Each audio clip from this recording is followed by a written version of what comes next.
Então, bom dia a todas e a todos.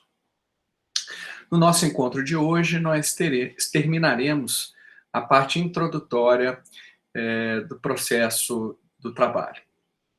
Falaremos sobre a interpretação das normas processuais trabalhistas, dos mecanismos e métodos de integração do processo do trabalho no caso de lacunas normativas, e nos debruçaremos na aplicação sistemática dos artigos 769 da CLT, 15 do CPC, que tratam da aplicação subsidiária e supletiva do processo civil ao processo do trabalho. Falaremos ainda sobre os procedimentos, ainda que brevemente, sobre os procedimentos existentes no processo de trabalho, o procedimento sumaríssimo, o rito ordinário, e concluiremos com uma conceituação sobre o que é jurisdição, que basicamente é o conteúdo maior que trataremos neste semestre. Como todos bem sabem, interpretar significa extrair o sentido de determinada norma. E essa matéria, interpretação, ela bem ou mal, ela se repete em toda disciplina que vocês forem tratar ou forem estudar, especialmente naquelas disciplinas ou inéditas, né, que vocês nunca viram, ou no primeiro, digamos, semestre da disciplina específica. Então, provavelmente vocês viram isso em direito civil, em direito penal, né, direito penal 1, direito civil 1, processo civil 1, teoria geral do processo e assim por diante. Porque é algo que acompanha o operador jurídico. Este processo de extrair o sentido da norma para aplicar ao caso concreto é o que faz, né, prioritariamente o juiz, mas também o acadêmico, o doutrinador, né, que quer entender o alcance de determinada norma, o advogado, quando bem ou mal, né, confecciona uma petição. Então, é um processo que todos nós somos convidados a fazer, né? Extrair o sentido de determinada norma em um contexto específico para delimitar o alcance daquele conteúdo normativo. Interpretação vem do latim interpres, que seria aquele adivinho que buscava adivinhar o futuro pelas entranhas, né, das pessoas. Tem uma cena muito rápida daquele filme Alexandre, né, o grande, do Colin Farrell, né, ele que era o protagonista do filme, em que aparece antes, eu não me lembro se foi antes ou durante uma das batalhas, justamente esse adivinho, né, que ele olha ali, pega as entranhas de alguém que morreu ali, tenta, de alguma forma, decifrar qual era o futuro que se reservava àquele conflito. E a interpretação ela vem desta ideia, né, de buscar extrair sentido das coisas. Agora, quando nós falamos de uma interpretação de uma norma processual, me parece que um farol, uma bússola, um guia que devemos seguir é aquele que, de alguma forma, busque o sentido que melhor garanta a efetividade da tutela material invocada. Nós não podemos esquecer que, quando estamos interpretando o processo, nós estamos interpretando algo que é instrumental à satisfação do direito material. Então, interpretações, em princípio, que anulem, que reduzam o alcance da norma material propriamente dita, que inviabilizem, né, a consecução e o exercício daquele direito material invocado devem ser, de alguma forma, desprezados. A gente pode interpretar determinada norma, às vezes, em mais de um sentido, às vezes em 4, 5, 6 sentidos. Existem vários métodos para interpretar e para chegar, talvez, à melhor interpretação. E uma dessas ferramentas é a interpretação que garanta a efetividade da tutela material invocada. Olha o que o Luciano Ataíde, que é um juiz do Rio Grande do Sul, tem um livro também bastante interessante de processo do trabalho, ele diz: a atividade do processualista deve ter em mira uma visão de interpretação e aplicação dos institutos processuais, de modo a garantir sua efetividade em torno da tutela material invocada, enxergando por trás de cada conflito, de cada processo, a existência de dramas e de carências que, se não podem ser inteiramente eliminados pela atuação do Estado, juiz, certamente por este não atender aos anseios da população nem os valores mais elevados do direito. Então, o que ele quer dizer aqui com isso? Ele quer dizer que o intérprete ele deve buscar, né, dar uma interpretação que garanta efetividade ao direito material invocado, porque o processo não é um fim em si mesmo. Então, aquelas interpretações muito restritas, muito literais, quase que negacionistas do direito material invocado, elas devem ser evitadas para que a gente busque uma interpretação que coloque o processo no seu devido papel, que é um instrumento de efetivação do direito material que não foi, de alguma forma, respeitado por uma das partes. E aí um método, como eu falei para vocês, acho que o Reis-Fried, ele tem não é uma metáfora, mas é uma figura que bem demonstra como é o procedimento hermenêutico. Ele coloca uma caixa, como se tivessem várias engrenagens e ferramentas, né? Interpretação literal, interpretação doutrinária, teleológica, conforme a Constituição, declarativa, extensiva e restritiva, são várias engrenagens em que a norma em abstrato entra nesta caixa e aí o processo hermenêutico ele é realizado e sai a norma aplicável ao caso concreto de uma maneira diferente, a depender de qual método foi aplicado, né? E me parece que é esta a ideia mesmo. Um método, em princípio, não exclui o outro, né? É claro se eles forem antagônicos, tipo, vamos dar uma interpretação extensiva à norma, um alcance maior do que a literalidade dela nos permite, né? É claro que uma interpretação extensiva excludente de uma interpretação restritiva, que seria o oposto.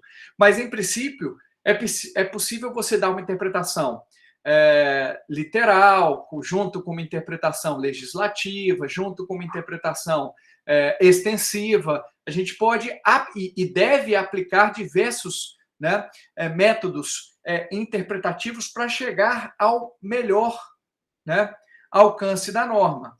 O que normalmente, acho que o Inocêncio dizia muito isso, ele tem um livrinho de interpretação de norma constitucional, daquela editora Sérgio Fabres, né? Que ele dizia o seguinte: olha, a interpretação literal, que é a gramatical, né? Ela é o ponto de partida, mas ela não pode ser o ponto de chegada. A gente parte da interpretação gramatical, né, aplica outros métodos interpretativos para chegar ao melhor sentido da norma.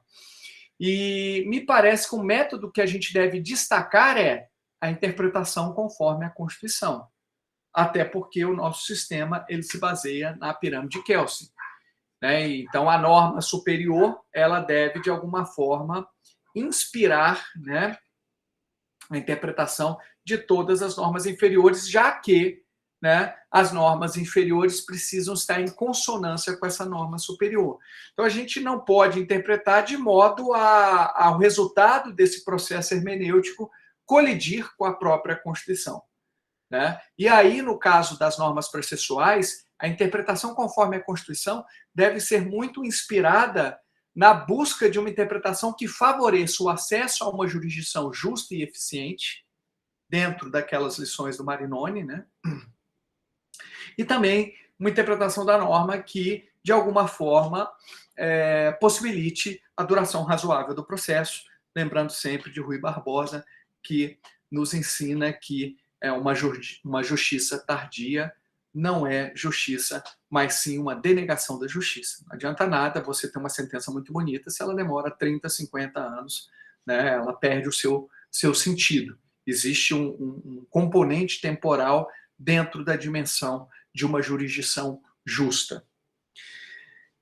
Eu não vou repetir e explicar cada um dos planos metodológicos, porque entendo que isso os senhores já viram, né? Aqui a gente só vai revisitar rapidamente esses planos, só para a gente trazê-los ao nosso contexto.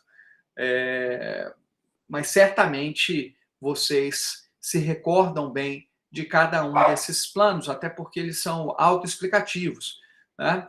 Então, aqui, quanto à origem, nós temos a interpretação doutrinária, que a doutrina faz, a interpretação legislativa, também considerada como autêntica, que às vezes estão lá nas exposições de motivos, tem a interpretação jurisprudencial feita a partir de decisões judiciais pelos próprios tribunais, né? Quanto aos meios, nós temos a interpretação gramatical ou literal, que é aquela que a gente consegue alcançar a partir dos limites das próprias palavras e linguagem utilizadas nas normas, né, submetidas ao processo hermenêutico. Nós temos a interpretação teleológica, que busca alcançar a finalidade da norma, qual foi o objetivo da promulgação daquela lei. Isso também, às vezes, a gente se encontra nos considerandos, nas exposições de motivos, no contexto em que aquela lei foi promulgada, o contexto político, econômico, social. Nós temos a interpretação sistemática, né, que ela é extremamente importante. Você não pode interpretar uma lei isoladamente, uma norma isoladamente. Você tem que interpretá-la lembrando que ela convive com outras normas, né? Convive com outras normas, e a interpretação ela precisa ser harmônica, né? Você não pode dar uma interpretação que colida com a Constituição, por exemplo. Então, você tem que dar uma interpretação do conjunto, digamos assim. Nós temos interpretação histórica, considerando a própria evolução histórica daquele instituto, o próprio andamento do projeto legislativo, né, os destaques que foram feitos. Então, isso para um trabalho de conclusão de curso, às vezes é muito importante você resgatar, né, como que foi feito, como que foi o processo legislativo que ensejou aquela norma, como é que aquela norma ela se encaixa dentro da evolução histórica daquele instituto e, obviamente, a interpretação conforme a Constituição Federal, que se parece extremamente importante, né? Você constitucionalizar o processo, você entender o processo a partir das lentes constitucionais, dos princípios e garantias constitucionais. Nós temos também a interpretação quanto aos fins, né, ou resultados, uma interpretação meramente declarativa, né, que se limita ali, ela é muito semelhante à literal, se limita ao conteúdo daquela norma, e uma interpretação extensiva, em que você acaba dando uma interpretação maior do que o conteúdo literal da norma, e uma interpretação restritiva. Você entende que a norma quer dizer menos do que a literalidade sugere. Tá? É claro que todos nós somos intérpretes do ordenamento jurídico, porque fazemos isso, né, diariamente nas nossas relações sociais. Mas, quando falamos em interpretação jurídica, sem querer restringir, né, a capacidade que todos nós temos de interpretar, estamos também assim focando muito na figura, né, da atividade jurisdicional do juiz, né, da substituição da norma ao caso concreto, da aplicação daquela norma em abstrato que existe aí no ordenamento jurídico para uma situação específica. Então, estamos falando muito da interpretação feita pelo juiz, pelos tribunais, ok? Uma outra situação que se parece bastante importante é a integração das normas processuais. Quando falamos em integração, o que estamos a dizer?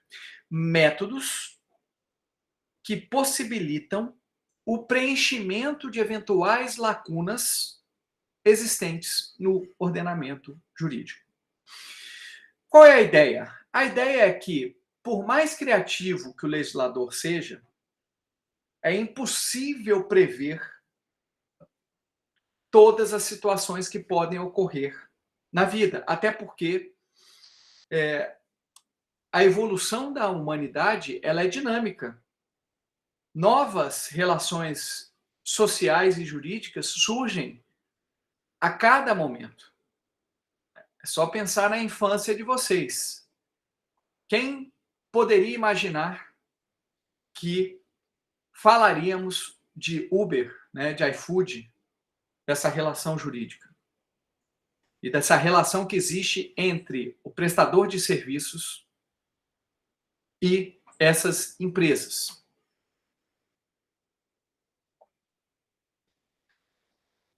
Então, é natural e até desejável que haja poros, que o ordenamento jurídico seja caracterizado por uma porosidade. Até porque, na minha avaliação, sequer é interessante regular todas as situações da vida, né? Ficaria algo muito amarrado, digamos, muito autoritário, inclusive. A gente precisa regular aquilo que efetivamente se parece essencial dentro de um contexto a partir, né, dos processos indicados pela própria sociedade, pelos processos democráticos de estipulação do que efetivamente é essencial ou não. Mas o fato é que, se é verdade que o nosso ordenamento jurídico ele é caracterizado por lacunas, leia-se, por omissões, omissão no sentido de não haver uma previsibilidade específica para determinado fato da vida, ou fato jurídico, já no sentido mais técnico e estrito. Também é verdade que, a partir do momento em que o Estado conclamou, quase que em caráter monopólico, o poder-dever de dizer o direito, de resolver os conflitos, este Estado, portanto, não pode se recusar a dirimir os conflitos, alegando que não exista lei prevendo aquela situação. E é justamente por isso que tanto o CPC como a Lei de Introdução às Normas Brasileiras, como o CPP, possuem dispositivos semelhantes no sentido de que o juiz não se exime de decidir sobre a alegação de lacuna ou obscuridade do ordenamento jurídico. Uma vez provocado o Estado juiz, lembrando do princípio da inércia, o judiciário, ele fica no estado inercial, mas a partir do momento que ele é provocado, ele precisa decidir o conflito. Ele não pode dizer assim, olha, não, eu não vou decidir isso aqui não, porque não tem lei que preveja isso. Se o Estado juiz, ele adota essa postura, ele simplesmente transfere às partes a necessidade de solução desse conflito, voltando àquele estado inicial de arbítrio em que os conflitos eram decididos a partir da força e eram resolvidos em favor daquele que era mais forte, o que gera uma estabilidade social muito grande. Então, o Estado juiz ele não pode fazer isso. Se o Estado juiz proíbe, em regra, a autotutela, o emprego da força na solução dos conflitos, ele não pode simplesmente se omitir em resolver um conflito dizendo que não existe lei. E aí, como é que a gente resolve esse impasse, esse dilema? O legislador ele foi muito criativo e muito eficiente ao resolver essas questões de omissão do ordenamento jurídico. O legislador, o que ele pensou?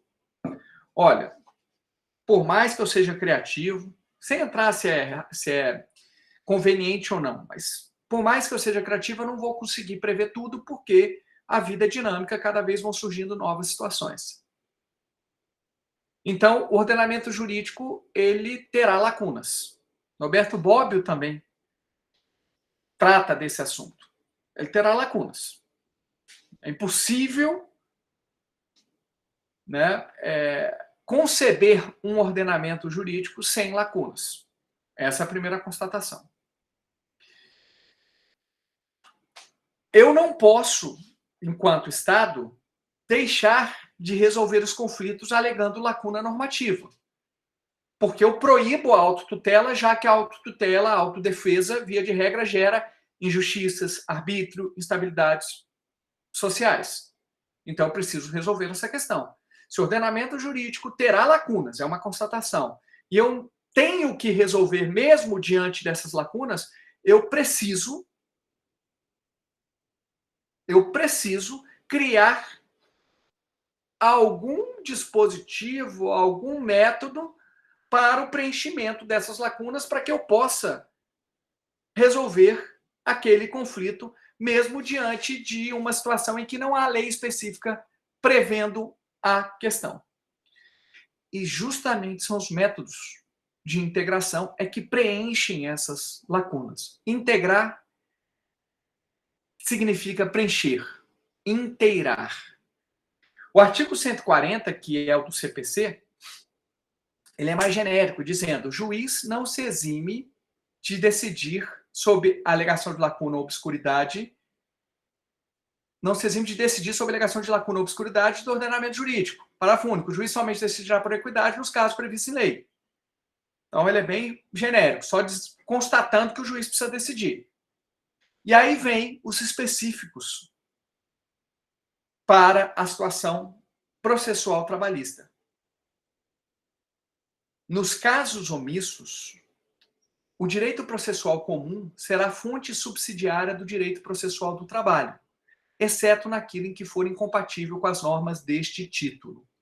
Então, havendo omissão da legislação processual trabalhista, eu posso aplicar o processo civil desde que as normas de processo civil sejam compatíveis com as normas de processo de trabalho. Em 2005, foi promulgado o novo CPC, 2015, perdão, foi promulgado o novo CPC,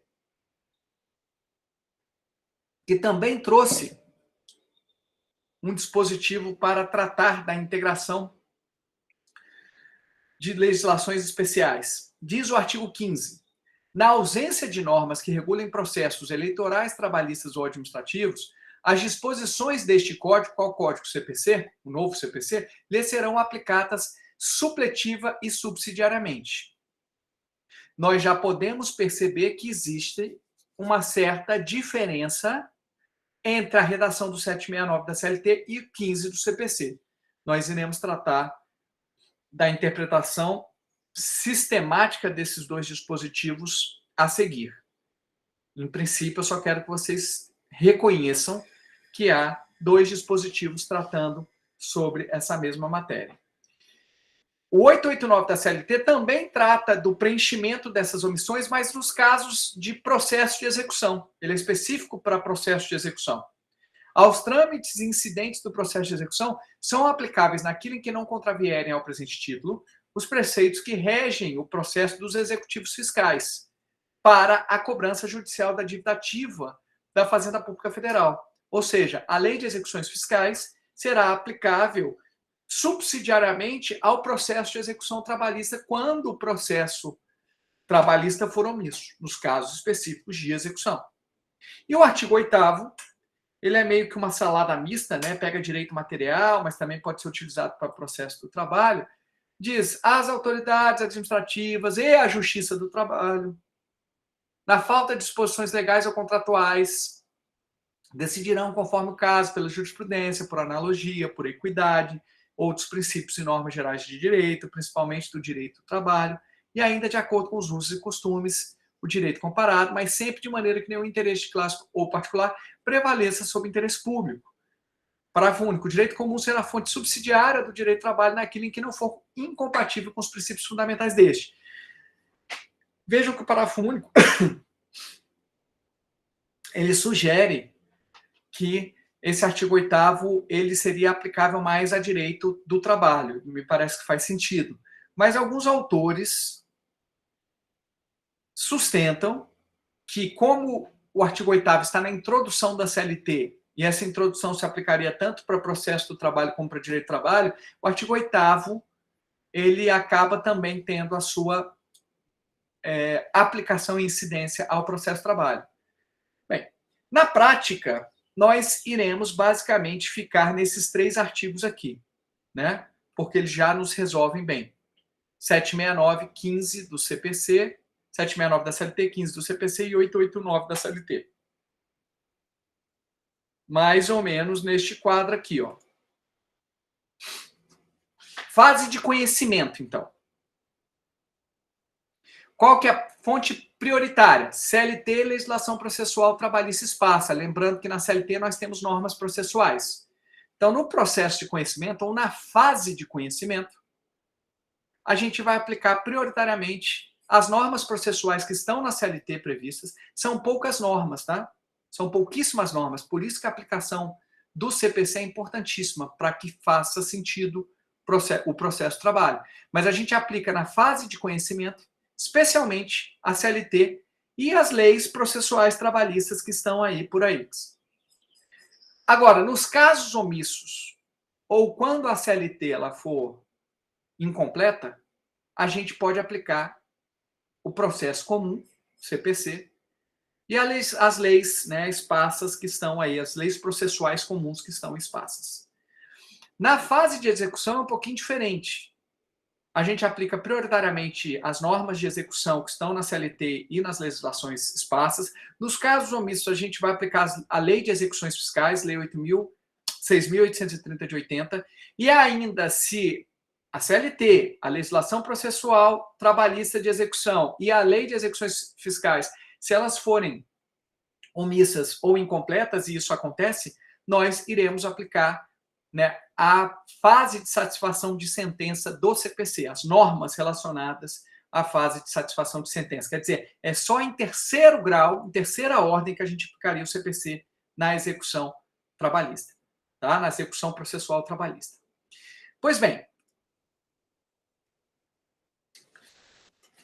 Professor, Pois não.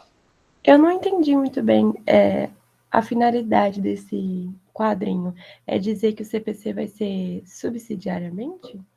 A finalidade é só demonstrar, a gente vai voltar nele, mas a finalidade é só demonstrar qual que é a ordem de aplicação de cada fonte normativa. Então, fonte principal no processo de conhecimento. CLT, legislação processual trabalhista. Fonte supletiva ou subsidiária é o CPC. Nos casos omissos, né, desde que haja compatibilidade.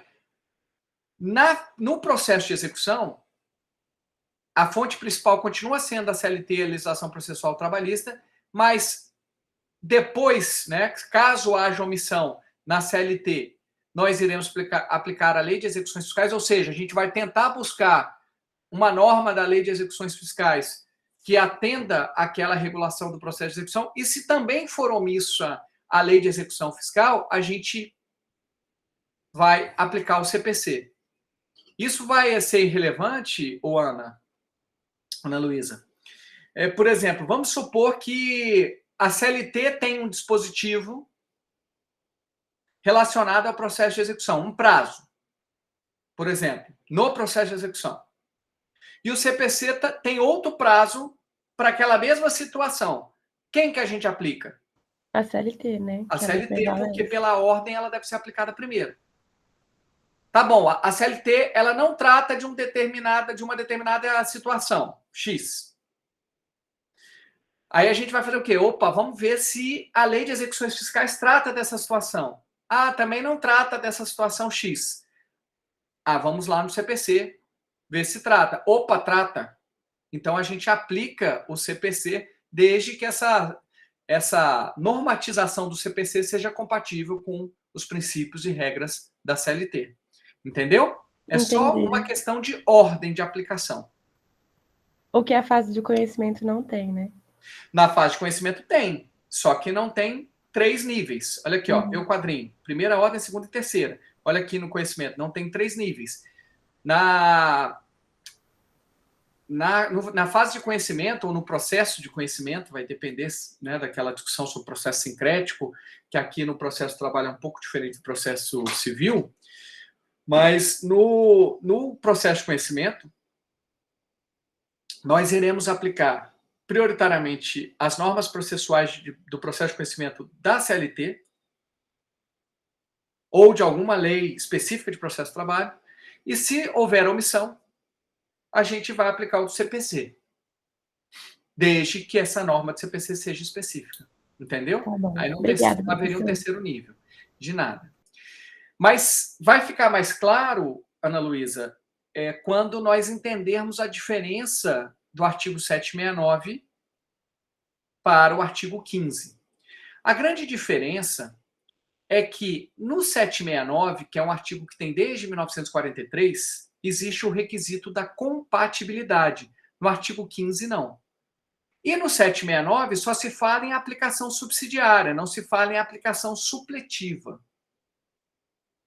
São os 2 pontos, né, de diferença. Vamos de novo aqui nas redações. Ó, nos casos omissos, o direito processual comum, leia-se CPC, né, o processo civil, será fonte subsidiária, não fala em supletivo, do direito processual do trabalho, exceto, portanto, salvo naquilo que for incompatível com as normas deste título. Então, para aplicar o processo civil ao processo de trabalho pelo artigo 769, nós precisamos ter uma omissão e precisamos ter uma compatibilidade das normas do processo comum com as normas do processo de trabalho. Aquela norma que eu estou importando do CPC precisa ser compatível com as normas do processo de trabalho. Ela não pode ofender a arquitetura processual trabalhista. Não vou explicar o que é aplicação subsidiária e supletiva. Vamos só identificar as diferenças na redação. Já o artigo 15 fala na ausência de normas, portanto, nos casos omissos, que regulem processos eleitorais, trabalhistas ou administrativos. Veja que não é só para o processo trabalhista, mas para o processo eleitoral e administrativo também. Então, na ausência de normas, as disposições do CPC serão aplicadas supletiva e subsidiariamente. Não fala em compatibilidade. Pois bem, e aí? Como é que a gente resolve essa situação? O artigo 15, ele é de 2015, vigente a partir de 2016. O artigo 769 da CLT é 1943.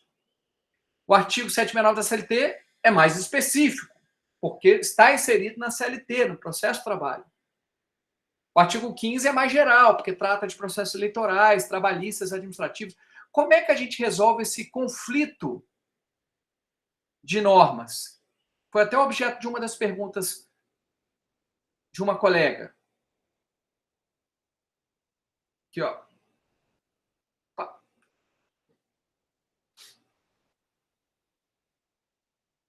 Conflito aparente de normas. Lei posterior prevalece sobre lei anterior, lei especial prevalece sobre lei geral, norma jurídica superior prevalece sobre norma inferior. Aqui nós temos, né, uma lei especial que deve prevalecer sobre a geral. E aqui nós temos, né, acho que esse talvez seja o critério mais relevante, mais do que até a questão da cronologia. Nós temos aqui uma lei especial, 769, que, em tese, não pode se submeter a uma lei mais geral, que é a do CPC. Começa por aí. Bem, os intérpretes processuais trabalhistas se debruçaram sobre essa situação e chegaram à seguinte conclusão: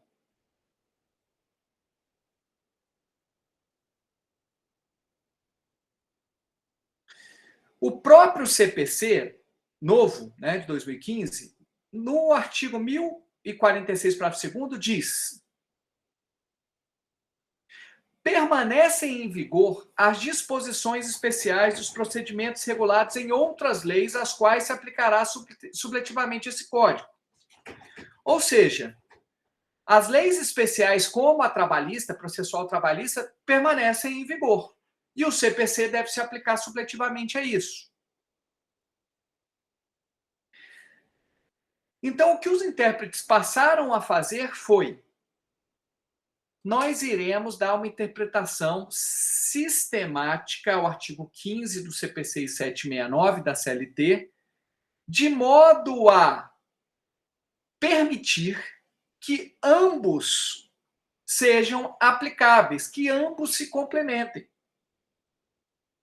Então, como é que a gente fica atualmente? Como é que a gente aplica o CPC ao processo de trabalho? Será autorizada a aplicação subsidiária e supletiva do novo CPC, desde que haja omissão ou incompletude do processo de trabalho e que aquela norma do CPC seja compatível com as normas do processo de trabalho. Em outras palavras, o que eles fizeram? Eles meio que juntaram os artigos 15 e 769 para extrair o seguinte. Vamos voltar aqui à redação.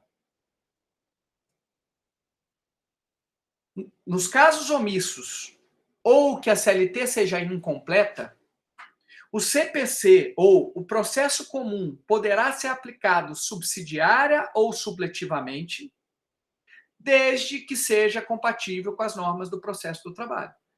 Então, eles pegaram os requisitos: omissão, compatibilidade, aplicação subsidiária e supletiva, e juntaram. Então, como que a gente fica? Nos casos omissos, o CPC poderá ser aplicado, olha aqui o do artigo 15, subsidiária e supletivamente, desde que, olha o artigo 769, o CPC seja compatível com os princípios e regras do processo do trabalho. Eles meio que uniram, fundiram as duas normas para que elas pudessem conviver harmonicamente. Tá bom. Então, cumprida a minha promessa. O que é uma aplicação subsidiária? A aplicação subsidiária é você verificar se o processo do trabalho ele é omisso e, diante dessa omissão normativa, você importa uma regra do processo civil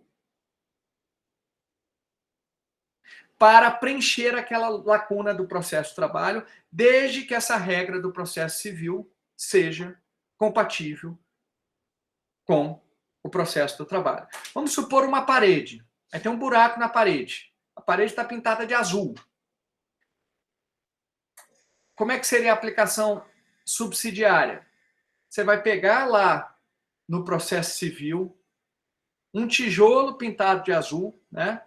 Vamos colocar assim, e vai preencher aquele buraco de modo que a parede toda fique azul. É basicamente isso. É esse o processo que a gente faz. E a aplicação supletiva? A aplicação supletiva é basicamente o seguinte: o processo de trabalho não é que ele é omisso, não é que ele não trate da matéria, ele trata da matéria. Só que ele é incompleto. Ele não trata bem da matéria. ou ele diz menos, ou ele está meio desatualizado. E aí o artigo 15 permite que se aplique o processo civil para o processo de trabalho, desde, né, que haja compatibilidade à luz do artigo 769. Então, aquela mesma parede, não é que ela tem um buraco que dê para ver do outro lado. Ela tem lá um defeitozinho lá, uma depressãozinha.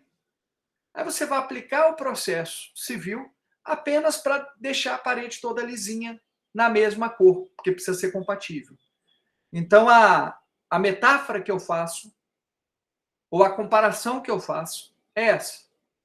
Enquanto na aplicação subsidiária há uma omissão normativa realmente, há um buracão que você consegue ver do outro lado, na aplicação supletiva não existe esse buracão que você vê do outro lado. Existe apenas uma depressão, um buraquinho, mas tem lá ainda tijolo, só que está defeituoso. E aí você precisa colocar a massa na parede, deixar a parede toda lisinha. Tá? Então, para ficar claro, como que ficamos?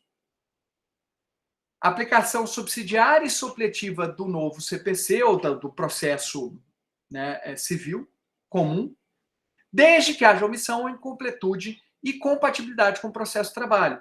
É o que nós chamamos de uma coexistência harmoniosa entre os artigos 769/889 e o artigo 15 do CPC. Admite-se a existência de diversas fontes jurídicas que alimentarão o leito do processo de trabalho. São várias fontes que regulam o processo do trabalho. Desde que a legislação processual específica seja omissa ou incompleta e a norma processual importada seja compatível e não represente retrocesso ao panorama processual trabalhista. E a gente vai precisar fazer esse processo, né, esse procedimento, em cada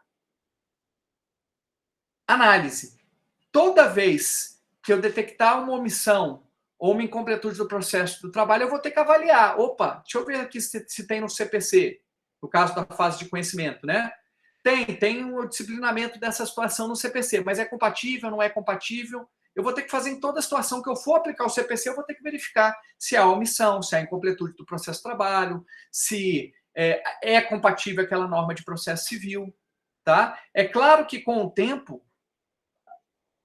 a gente acaba já sabendo mais ou menos o que se aplica e o que não se aplica.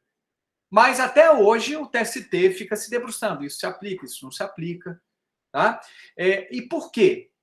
Porque se você for olhar as normas processuais trabalhistas que estão na CLT, elas estão lá em 100 e poucos artigos, é muito pouco. Eu até brincava, né, do tempo de vocês, eu até brincava dos ursinhos Gummy. Alguém conhece os ursinhos Gummy? Um desenho que tinha quando eu era criança? Passava no Show da Xuxa, acho que era esse que era o nome, que tinha Clube da Criança. Aí, ó, o pessoal tá detectando a idade, hein? Mas a Ana Luísa, eu vi a fotinha dela, ela é nova. Aí, ó, o Fábio tá dizendo que era no SBT. Eu lembrava no Show da Xuxa.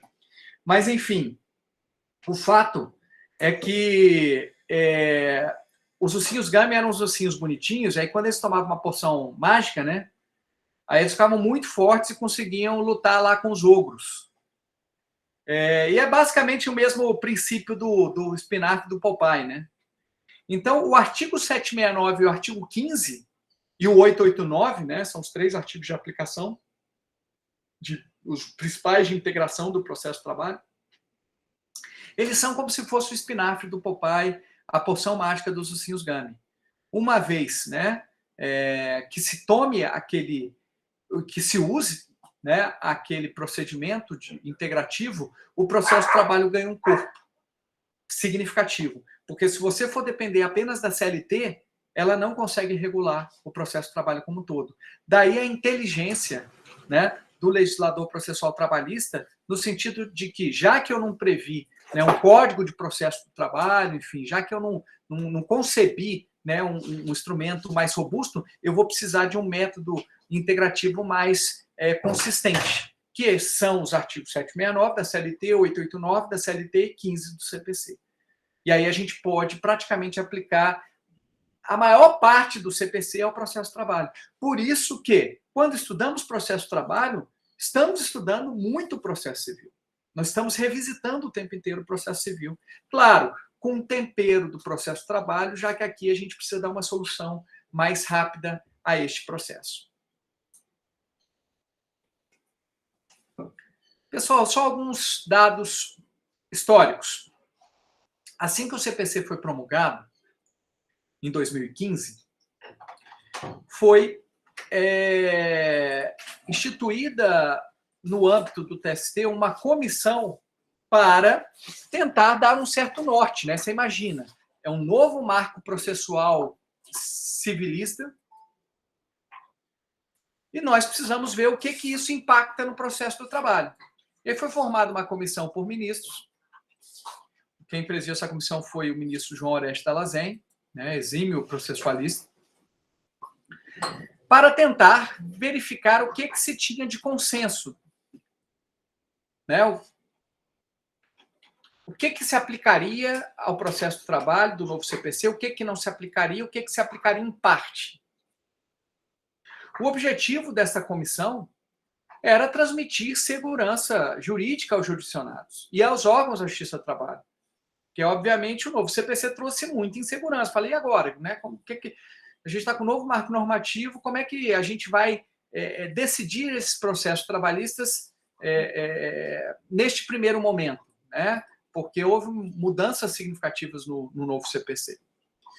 E aí, obviamente, dando maior segurança, né? Porque o TST ia sinalizar, olha, na nossa compreensão aqui, a gente entende que se aplica isso, não se aplica aquilo, e se aplica em parte isso. Basicamente isso que eles fizeram. E aí evitaria-se também, né, nulidades processuais, porque às vezes o juiz não tem essa devolutiva, digamos assim, e acaba decidindo de uma maneira contrária, e lá na frente, depois de 5, 6 anos, fala, opa, você decidiu tudo errado, você não podia ter indeferido aquela prova, você tinha que ter agido assim, assim, assado, e isso seria um prejuízo muito grande, né, não apenas para as partes, mas também, né, para o Estado, porque, obviamente, nulidades geram custos e, né, geram instabilidades sociais e assim por diante. E aí essa comissão, o que ela fez? Ela estudou, né, inicialmente num grupo mais fechado, chegou a consenso de algumas coisas, outras coisas não houve consenso. Perdão. Outras coisas não houve consenso. Naquilo que não houve consenso, a comissão ela não colocou na Instrução Normativa 39, porque precisaria de um amadurecimento maior. Ela só colocou aquilo em que efetivamente eles tinham consenso de que se aplicaria e não se aplicaria. Agora, a instrução normativa, a despeito do nome instrução normativa, ela não é vinculativa, tá? Ela é uma sugestão do TST.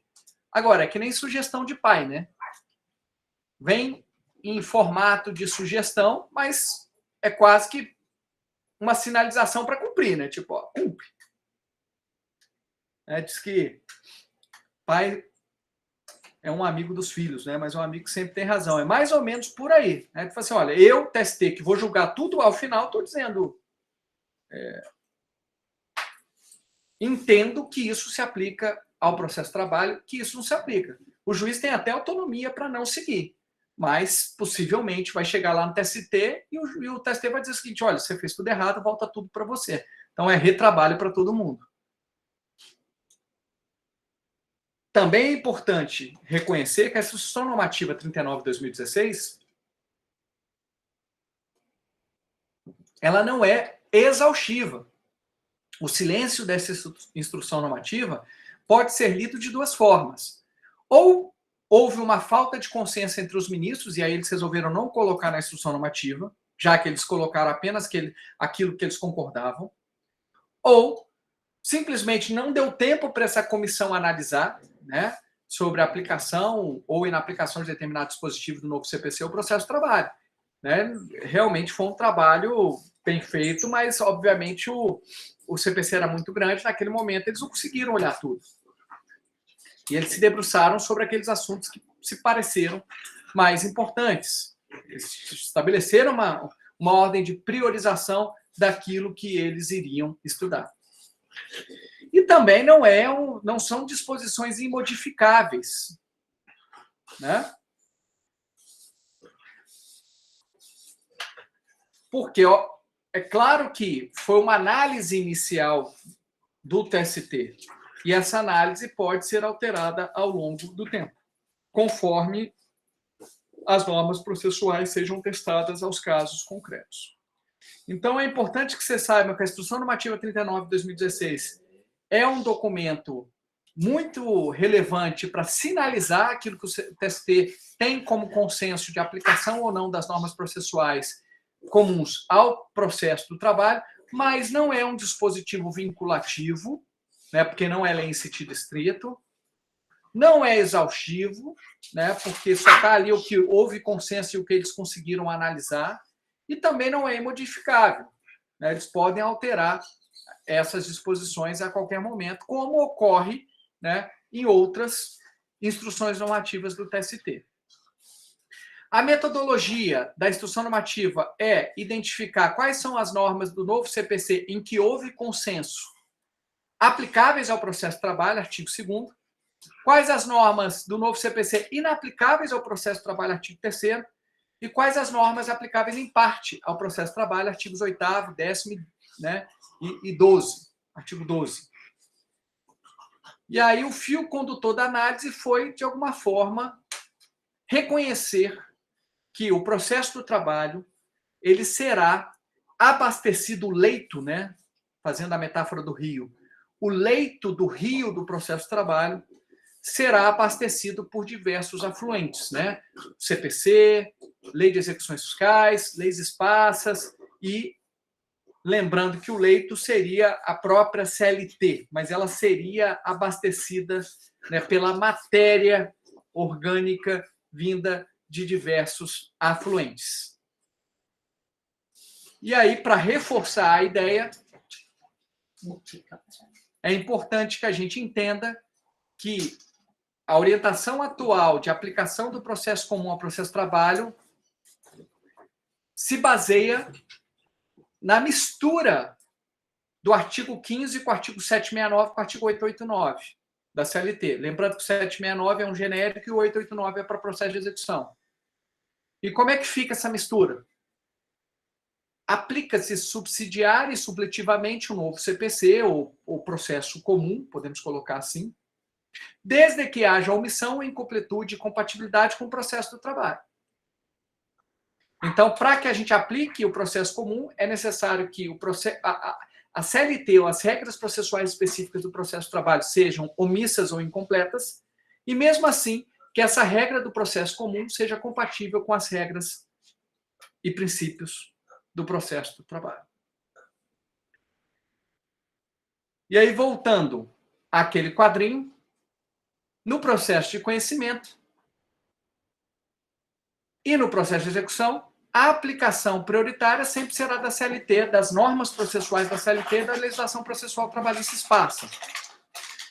Agora, se a CLT e as leis extravagantes, né, que estão ali, lei número tal, que tratam de processo de trabalho, se elas forem omissas ou incompletas, na fase de conhecimento a gente passa para a segunda etapa, que é a aplicação do CPC e da legislação processual comum esparsa,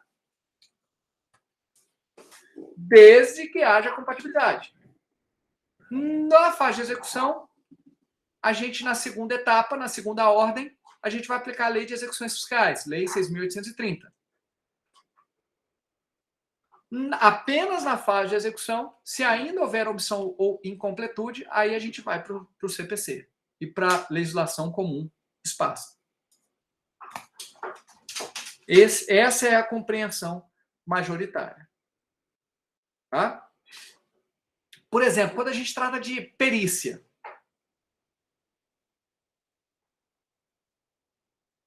Perícia, salvo aqui, lembrando de cabeça, a legislação processual específica, ela tem dois dispositivos, um tratando de honorários periciais, e aí a gente aplica a CLT nesse particular, outro tratando de que a perícia tem que ser única, na Lei 5584 de 1970, que é uma legislação processual específica mais esparsa, né? Extravagante, digamos assim. Agora, todo o disciplinamento de como vai ser a perícia, quesitos, destituição de perito, complementação de perícia, necessidade de intimação, tudo isso está no CPC. Então, a gente aplica o CPC subsidiariamente. Porque a CLT, ela é omissa ou incompleta, e aquelas regras se aplicam ao processo de trabalho. Quando tratamos de suspeição e impedimento,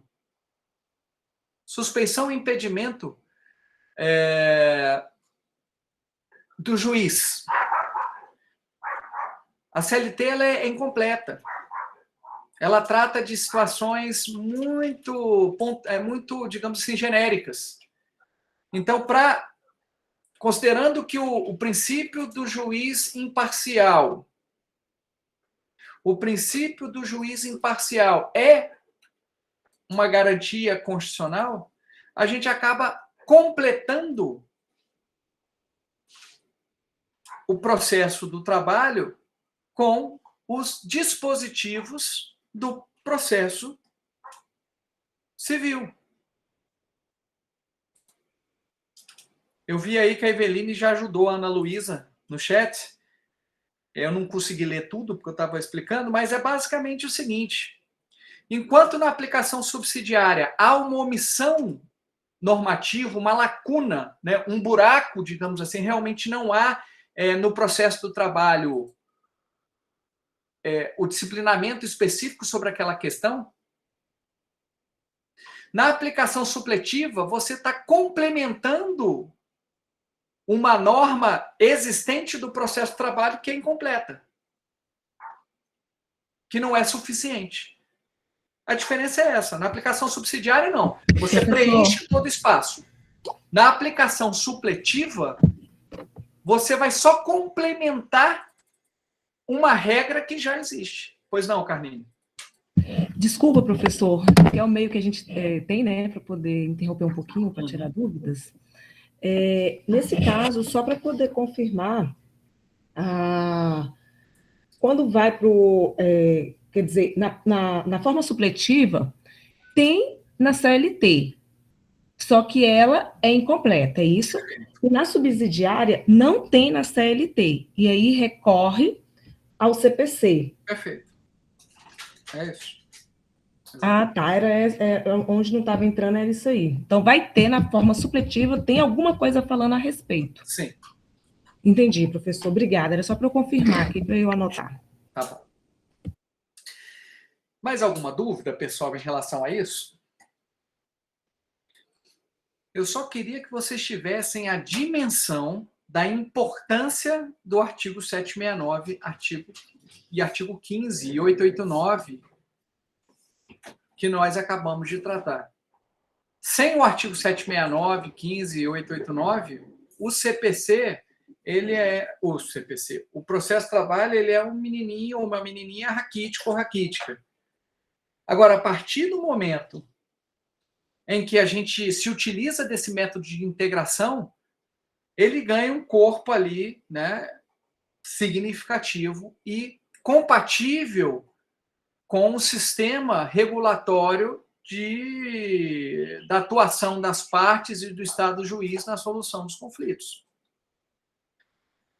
Só a CLT não consegue regular o processo do trabalho, porque são pouquíssimos dispositivos. Compara as regras específicas de processo de trabalho, cento e poucos dispositivos, com o CPC, 1.000 e tantos dispositivos. Você vai ver que tem alguma coisa diferente. Como é que cento e poucos dispositivos conseguem regular a atuação do Estado e das partes na solução de conflitos? Quando, no processo civil, a gente precisa de 1.000 e tantos dispositivos. Como é que consegue isso? A partir da aplicação supletiva subsidiária do processo comum ao processo de trabalho. Então, não dá para estar processo de trabalho apenas pela CLT. A gente precisa do CPC. Por isso que na primeira aula, né, eu falei para vocês, olha, é essencial que vocês, né, venham com a CLT, com o CPC, com a Constituição Federal, porque são todas fontes do processo do trabalho. Fale, Matheus. Professor, bom dia. Bom dia.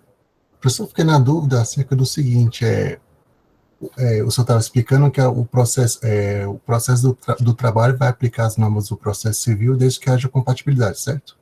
Certo, certo. E desde que haja omissão ou incompletude, não é sempre que vai se aplicar. Vamos supor que existe uma regra específica do processo do trabalho. Por exemplo, prazo da contestação. No processo de trabalho está dizendo que é um prazo mínimo de 5 dias entre a citação e a realização da audiência em que supostamente essa contestação vai ser apresentada. Depois a gente vai ver essa questão específica. No processo civil, o prazo de contestação é 15 dias. Então, não é que o processo civil vai ser aplicado ao processo de trabalho. Nesse caso, não há omissão nem incompletude da regra do processo de trabalho. Ali a regra é clara, né? Lembrando aí do Arnaldo, né? A regra é clara. O prazo de contestação está todo previsto na CLT, e é este que nós iremos aplicar. Prazo de recurso ordinário, que, fazendo uma comparação, é semelhante ao recurso de apelação no processo civil, que é aquele recurso interposto em face das sentenças do juiz de primeiro grau. No processo do trabalho, está claro, prazo de 8 dias. No processo civil é de 15. Você vai aplicar o prazo de 15 dias? Não. O processo de trabalho não é omisso nem incompleto. Ao contrário, se o legislador quis colocar um prazo menor, é porque ele queria que o processo de trabalho fosse mais rápido. Entendeu? Então, vocês precisam ter consciência de que a análise que vocês vão fazer são duas. Primeira análise, o processo de trabalho é omisso na sua legislação específica, ou não é que ele seja omisso, mas ele é defeituoso, enfim, ele é incompleto, ele não consegue dar uma solução adequada. Sim, ele é omisso. Aí sim, o juiz não pode deixar de decidir alegando omissão normativa. Então, ele precisa decidir aquele conflito. Como é que ele decide? Vou lá, se for fase de conhecimento, no CPC ou na legislação específica do CPC, e vou verificar se aquela questão processual está sendo tratada lá no CPC. Opa, está sendo tratada sim. Deixa eu ver. Aí é a segunda análise que eu vou fazer. Né? Eu já identifiquei a omissão, e aí a segunda análise. Aquela regra existente do processo civil, ela é compatível ao processo do trabalho? Ela é compatível ao processo do trabalho? Opa, é compatível. Vou dar um exemplo para ficar claro para vocês. É um exemplo que hoje em dia não se aplica, mas ele é de fácil elucidação. Ônus da prova. Ônus da prova o antigo artigo 818, antes da reforma trabalhista, que a reforma trabalhista só fez incorporar a mesma redação do CPC. Então, parece que até para legitimar a reforma trabalhista, né? A reforma trabalhista ela teve alterações no processo e no direito material, especialmente no direito material. No que se refere a essa questão específica, ela repetiu a redação do CPC. Não era nem necessário, porque a gente já aplicava o CPC supletivamente. Mas vamos lá, antes da reforma trabalhista, o ônus probatório era da seguinte forma previsto no artigo 818. Quem alega, prova. Era mais ou menos isso. Incumbe a parte que alegar provar os fatos, né, indicados.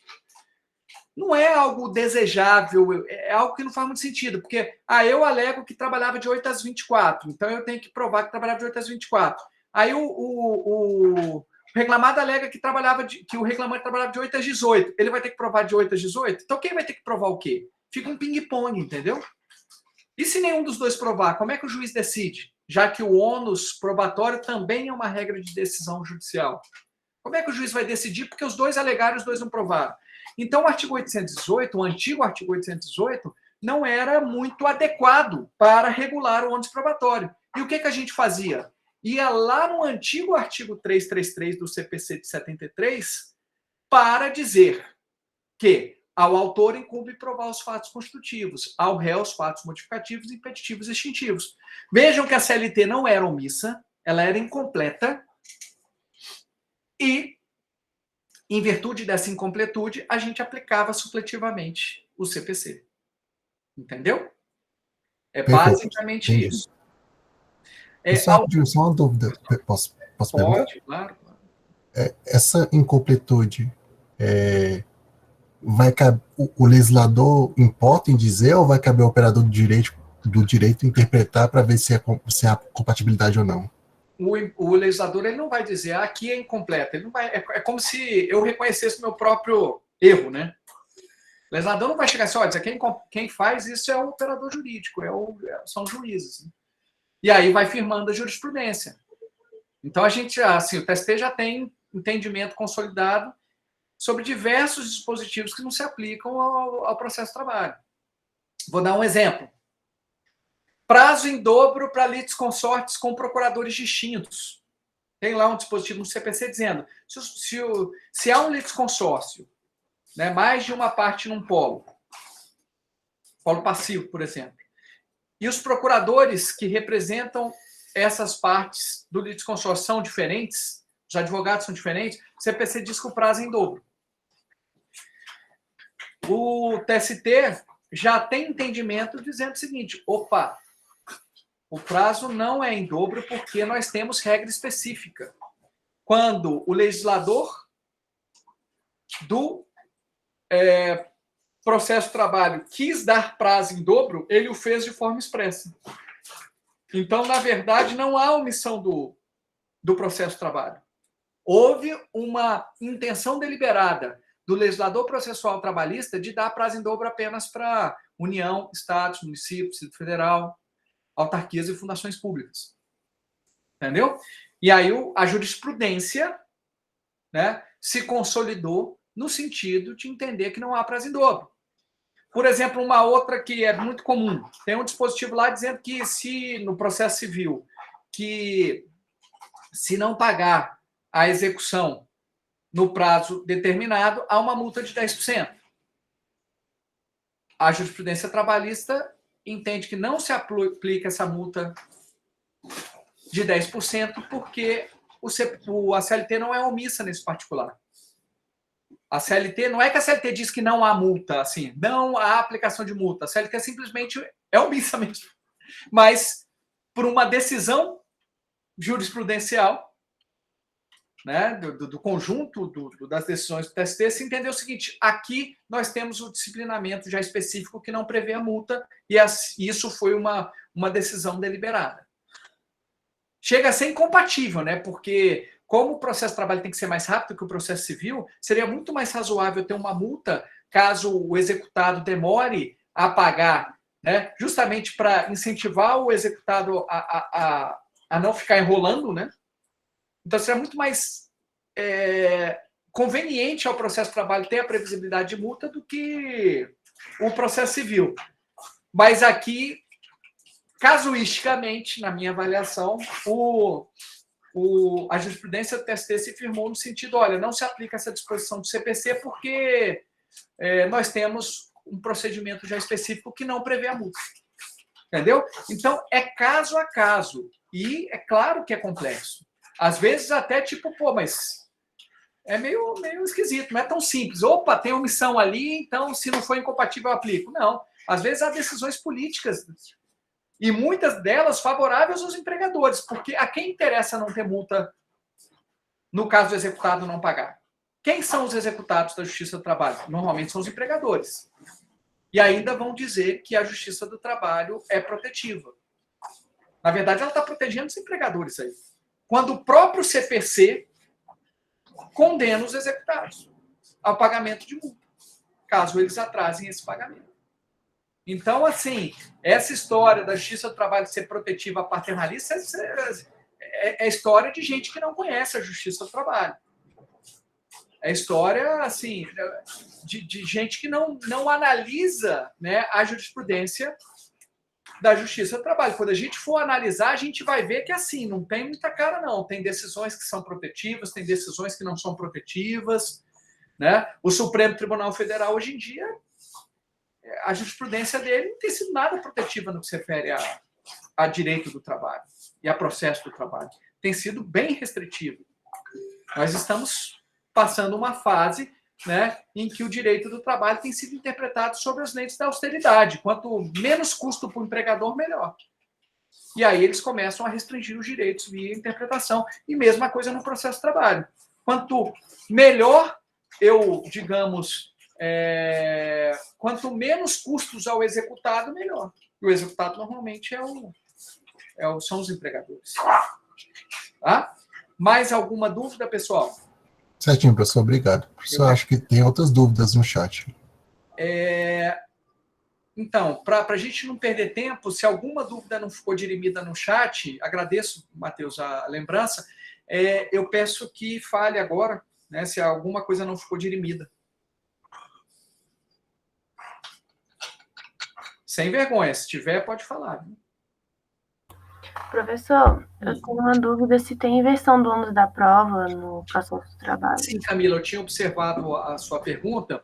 Eu vou deixar a questão da inversão do ônus da prova para quando tratarmos da matéria provas, né, que a gente vai passar um bom tempo explicando esta questão, mas, resumidamente, sim, tem possibilidade de inversão, tem a distribuição do ônus, né, estática, distribuição dinâmica do ônus probatório, basicamente o mesmo mecanismo lá do CPC. Como eu falei para você e vocês, na reforma trabalhista, houve a incorporação daquela redação do artigo 373 do CPC ao processo do trabalho, no 818. Então, as disposições hoje são muito semelhantes.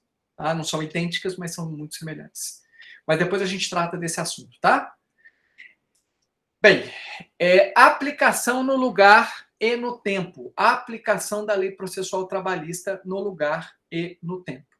Vamos começar pela aplicação da lei processual trabalhista no tempo.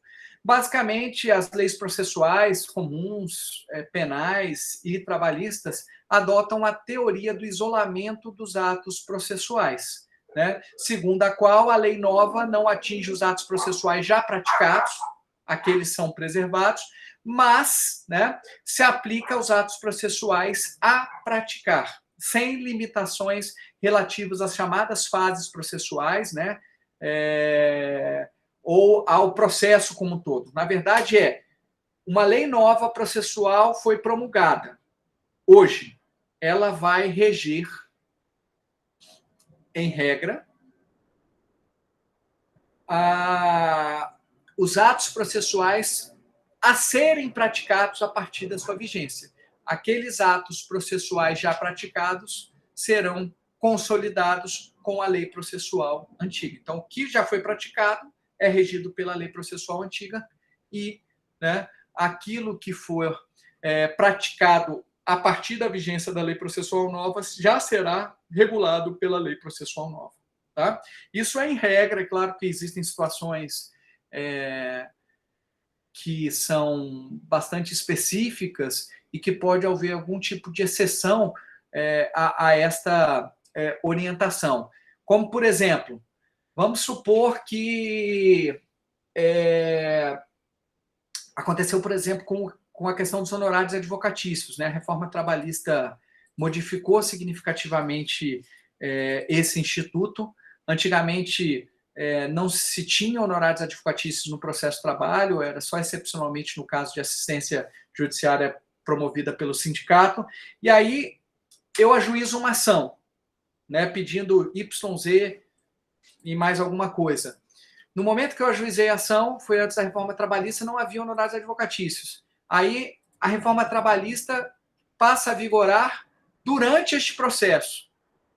O juiz, né, que vai julgar aquela ação, ele vai poder condenar em honorários advocatícios? Se a gente fosse aplicar de forma absoluta a teoria do tempus regit actum, talvez a gente chegasse à conclusão que sim, mas isso não se pareceria muito justo, porque no momento em que eu ajuizei a ação, enquanto parte, não tinha honorários advocatícios. Então, eu posso ter, por exemplo, feito um pedido que talvez eu tivesse algum tipo de dúvida, que não era algo muito certo, e eu não posso ser penalizado por ter feito isso com uma condenação em honorários advocatícios posterior, né? Já que eu não sabia, no momento do ajuizamento da ação, que viria uma lei, né, posterior reconhecendo a incidência desta despesa. Então, me parece mais justo excepcionar nessa situação. E que foi o que o TST acabou fazendo com honorários advocatícios, custas processuais, honorários especiais, né, mudanças realizadas pela reforma trabalhista, né, que aumentou os custos processuais da parte sucumbente. Custos que antes não eram previstos dentro da lógica de que o acesso à jurisdição devia estar aberto, especialmente para a parte hipossuficiente, os beneficiários da justiça gratuita, na medida em que a previsão de despesas poderia até impedir que se acessasse a jurisdição. Então, assim, para resumir, né, em tese, a lei processual nova se aplica imediatamente, né, pela teoria, né, do isolamento dos atos processuais, do tempus rest actum, né, previsto no artigo 14 do CPC, 1021 do CPC antigo, 912 da CLT e segundo do CPP, mas em algumas situações a gente pode dar, né, a jurisprudência mesmo pode dar uma temperada para que não se torne algo injusto.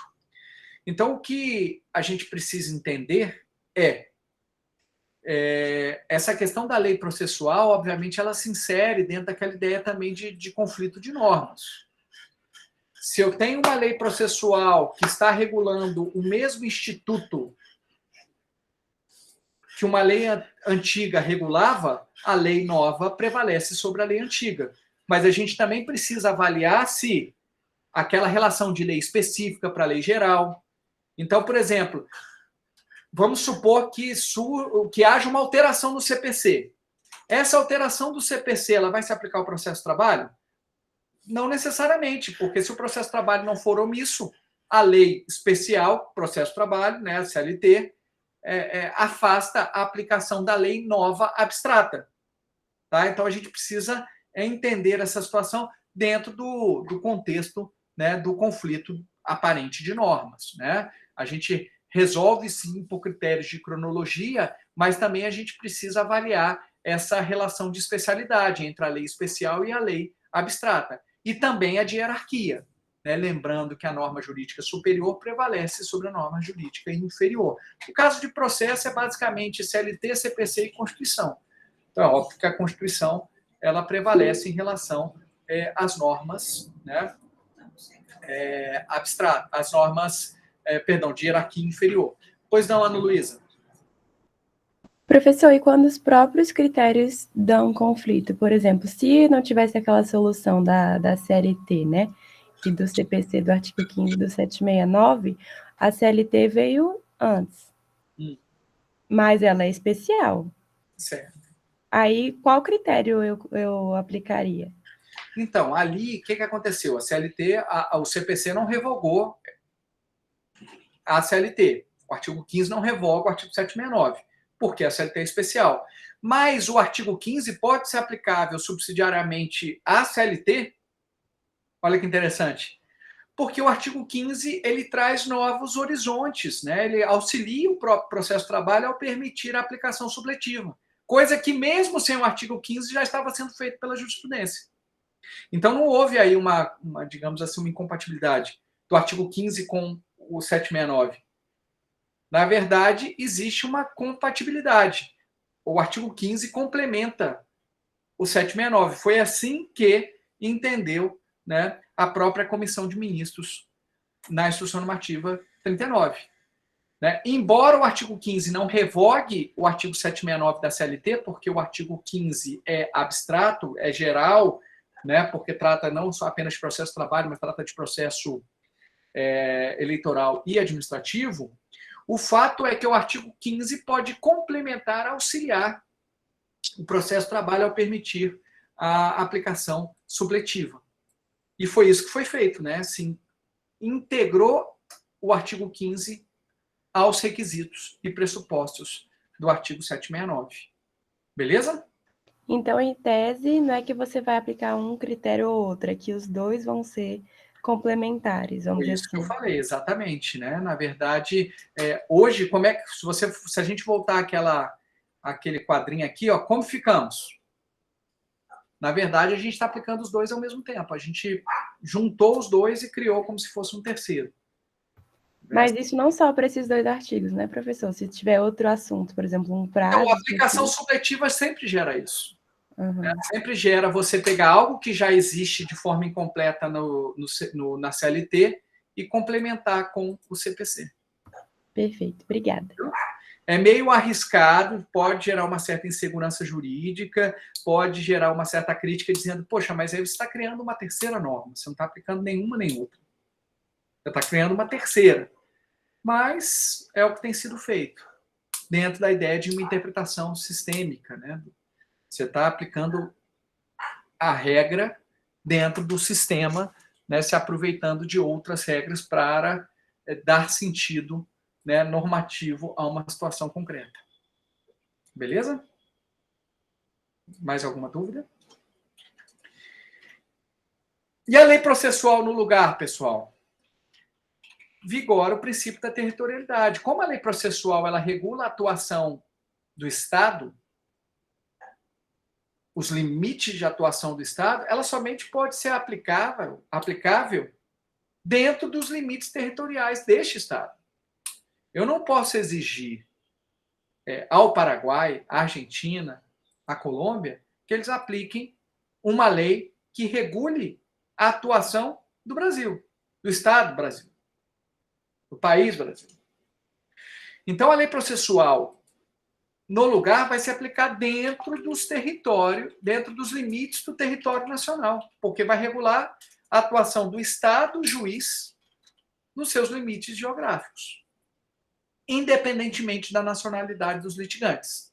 Então, vamos supor que exista um americano que trabalha aqui em Brasília, numa empresa americana, que tem aqui uma filial. Se houver um conflito trabalhista deste americano com esta empresa, ele vai ter que ajuizar uma ação trabalhista aqui no Brasil, decidida pela Justiça do Trabalho brasileira. Isso vale para qualquer nacionalidade. Por outro lado, eu não posso exigir, né, que uma ação de um brasileiro na Inglaterra, ajuizada lá na Inglaterra, seja regulada pelo direito brasileiro, pelas normas processuais brasileiras. Não faz sentido, porque o exercício da jurisdição é um ato de soberania. Então, como é que dois iguais, que são dois estados estrangeiros, podem se submeter a sua vontade ao outro? Eles estão no plano internacional em uma situação de igualdade. Então, para ficar muito claro,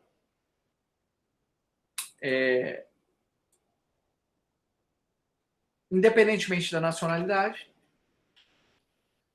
se a ação trabalhista for ajuizada aqui no Brasil, as normas processuais trabalhistas serão aplicáveis. Tá? Alguém falou da casa das embaixadas. Aí depende muito. Tá? O caso da embaixada é um pouco mais complexo. Primeiro você tem que ver se é um agente diplomático ou se é um mero empregado de embaixada. Se for um mero empregado de embaixada, brasileiro, chinês, porque tem vários brasileiros trabalhando nas embaixadas, né? Mas se for ainda que seja um empregado, vamos supor que seja um americano que resida já aqui há muito tempo e ele conseguiu um emprego na embaixada americana, né? Um emprego igual àquele de um brasileiro na embaixada americana, de tradutor, de um secretário, alguma coisa assim, que não seja um agente diplomático, não seja um diplomata propriamente dito. Ele vai poder ajuizar uma ação trabalhista aqui no Brasil. O grande problema dos estados estrangeiros é a discussão sobre imunidade de jurisdição e a imunidade, entre aspas, de execução.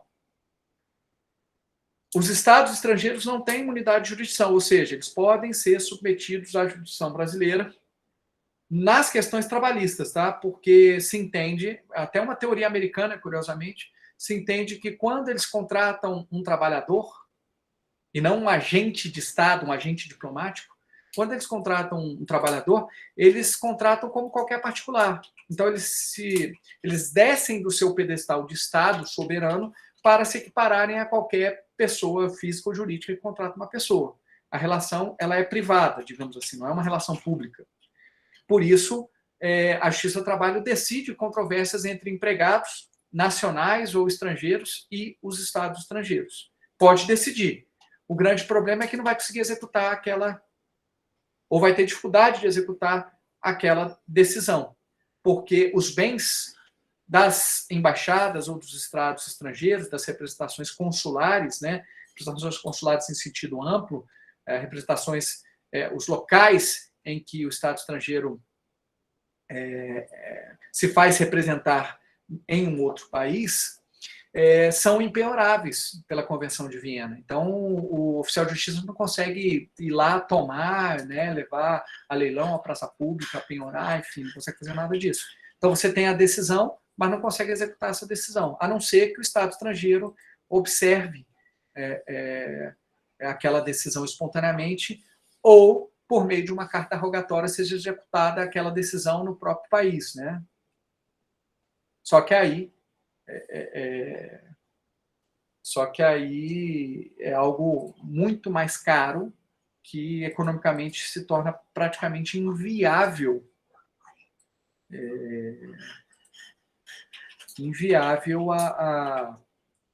a execução ou este caminho por parte de um empregado. Você imagina ter que contratar um advogado lá no estado estrangeiro para, né, por carta rogatória, executar o estado estrangeiro no seu país. Não compensa financeiramente, né? Acaba que essas ações em desfavor dos estados estrangeiros são ações assim que muitas vezes não têm um fim, um resultado eficiente, né? O empregado fica sem receber esses valores, ele até ganha.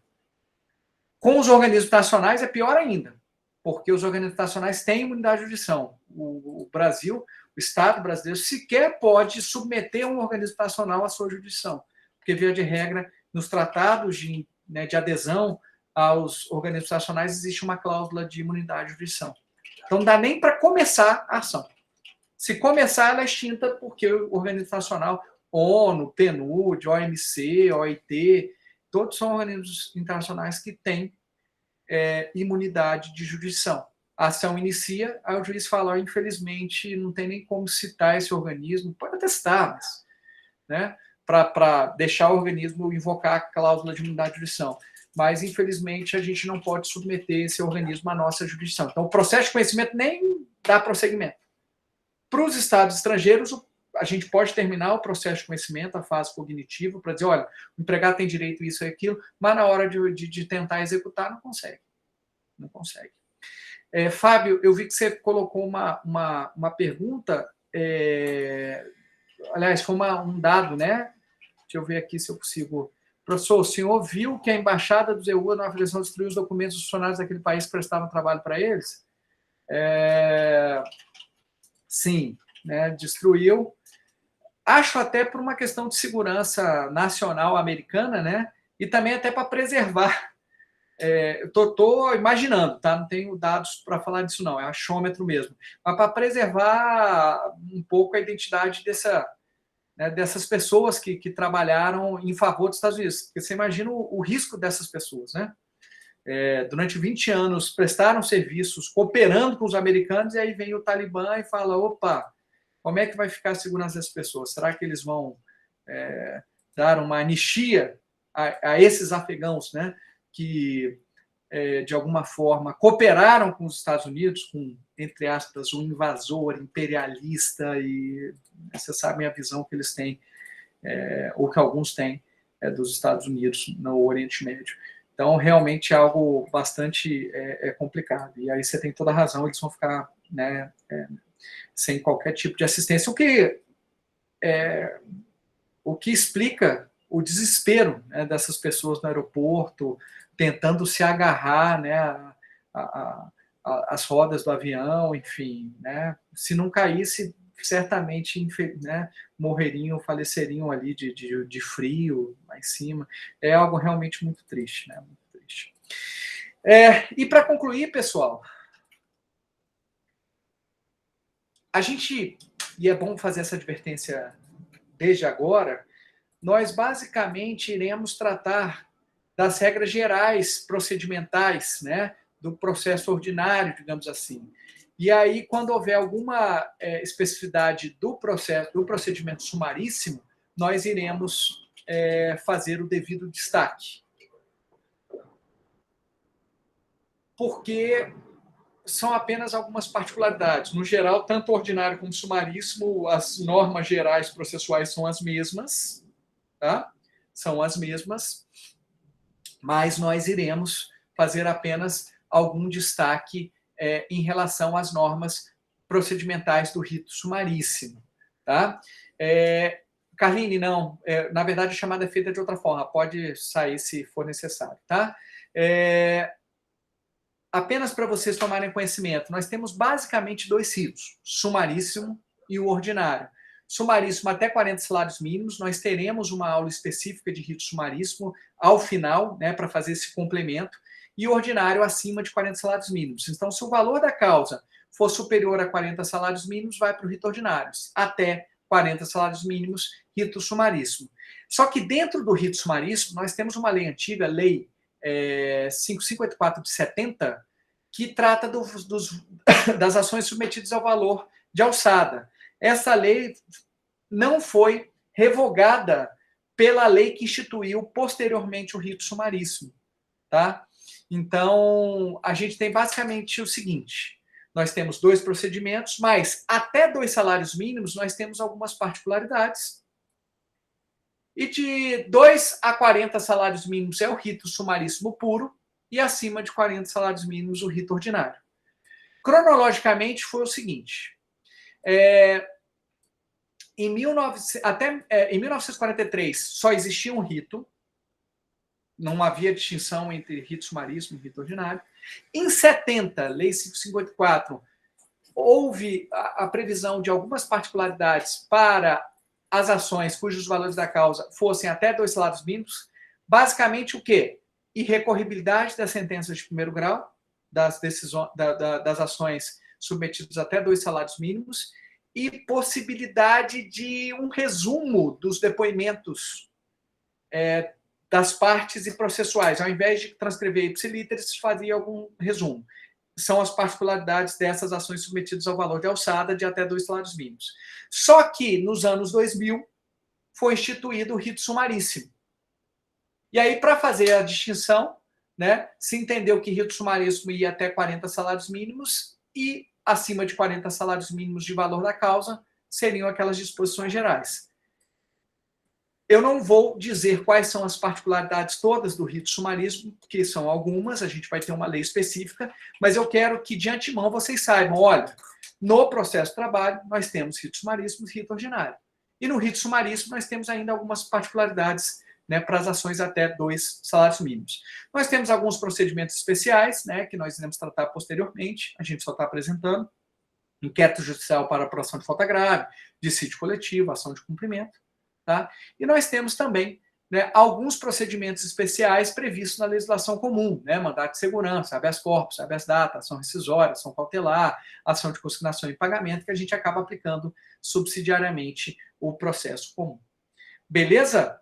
Pessoal, é basicamente isso, né? A gente vai tratar basicamente da jurisdição trabalhista, né, a partir de agora, e vamos entrar especificamente em questões próprias de processo de trabalho, como organização da justiça do trabalho. Depois nós iremos aqui falar de competência da justiça do trabalho e assim por diante. Beleza? Então, até amanhã, né? Amanhã estaremos aí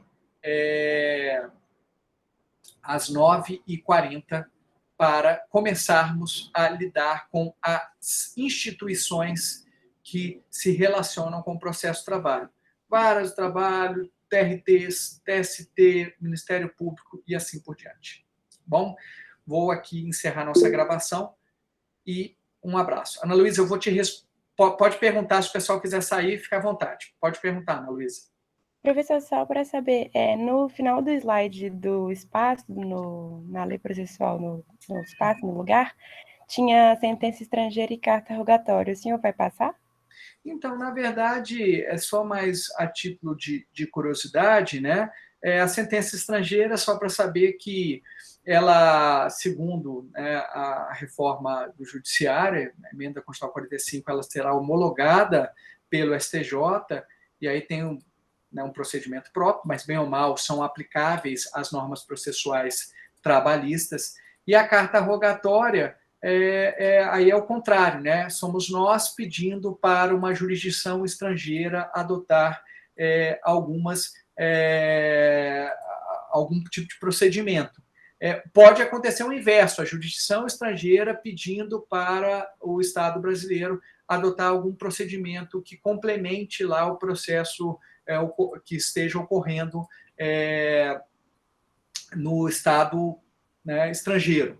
Então, vamos supor que tenha lá um processo na França, eles expedem uma carta rogatória aqui para que a gente contribua de alguma forma. As regras, obviamente, já que dizem respeito à regulação do Estado brasileiro, elas serão as brasileiras, né? São as regras processuais brasileiras, mas, obviamente, a gente precisa atender às particularidades da legislação alienígena, até para que faça sentido esse tipo de auxílio, desse tipo de cooperação que o Estado brasileiro está dando ao Estado estrangeiro. Tá? Então, basicamente, isso são meras, digamos, curiosidades que não serão aprofundadas porque não é o objeto aqui da nossa disciplina, né? A gente vai ter que realmente focar naquilo que é mais importante para o processo do trabalho. Beleza? Tá bom. Beleza. Obrigada, professor. Eu que agradeço. Até amanhã. Um grande abraço. Até.